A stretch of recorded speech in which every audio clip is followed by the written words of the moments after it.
भाई हो देखो ऊपर ऐसन तो होई एकरा नीचे कैसन। भाई हो देखो ऊपर ऐसन तो होई एकरा नीचे कैसन। हमारा बुझाला ई झकास हो। पातर पातर होठ लाली पॉप लागता, चोलिया में दूगो आलू चॉप लागता। आ एक नंबर माल जिला टॉप लागता, आ एक नंबर माल जिला टॉप लागता।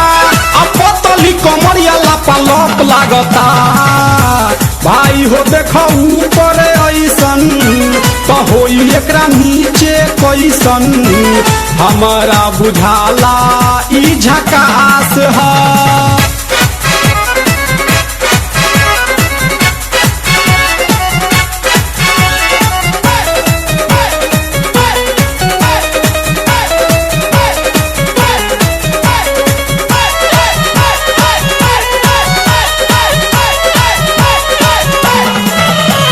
रहिया में खूब अगरा के चलेली, नौहिन के दिल धड़का के चलेली। आ छोटे छोटे कपड़ा चढ़ा के चलेली, आ छोटे छोटे कपड़ा चढ़ा के चलेली। आ से कसी बदनिया देखा के चलेली। भाई हो देखो ऊपर ऐसन तो होई एकरा नीचे कैसन। हमारा बुझाला ई झकास है।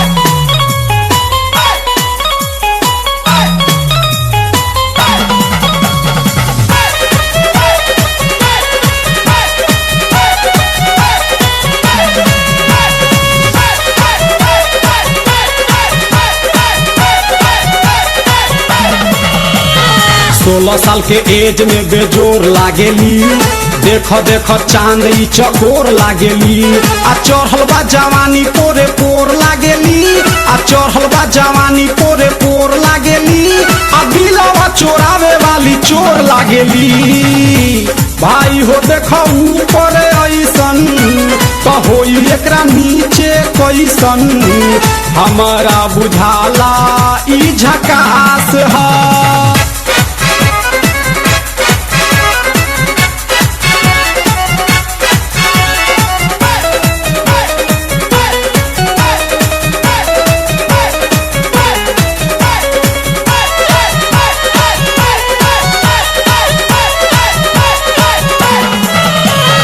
ऐसन माल पाई जे निहाल हो जाई, सकल बलमुआ अब कमाल हो जाई। आ फिर जेल जाए के सवाल हो जाई, आ फिर जेल जाए के सवाल हो जाई। आ लागता ई गाना पर बवाल हो जाई। भाई हो देखो ऊपर ऐसन तो होई एकरा नीचे कैसन। हमारा बुझाला ई झकास है।